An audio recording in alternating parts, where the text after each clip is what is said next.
নগাঁও ডিমৌ ফ্লাইঅভাৰৰ আহি খুন্দিয়াই এখন ট্ৰাক ৱেষ্ট বেংগলৰ হয়।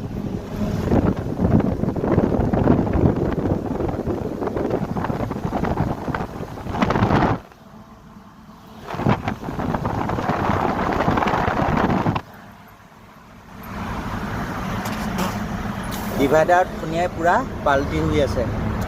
মানে গাড়ীবোৰ অকণ লাহে লাহে চলাব লাগে। ড্ৰাইভাৰসকলৰ কাৰণে বহুত ছেফটি, লাহে লাহে চলালে একো ইমাৰ্জেঞ্চি নাই, আৰামত গাড়ীখন চলাই যাব লাগে, তেতিয়া আপোনালোকৰ লাইফটো ভাল হৈ থাকিব। যদি এনেকৈ গাড়ী স্পীড চলাই ন, এনেকৈ এক্সিডেণ্ট হোৱাৰ চান্স থাকে। মানে আপোনালোকে 40-45 কাৰোবাৰ 60 লিমিট থাকে, 60 তাৰ ওপৰত যাব নিবিচাৰিব। তাৰ ওপৰত গ'লেই কিবা এটা নহয় কিবা এটা আপোনালোকৰ কাৰণে বিপদ।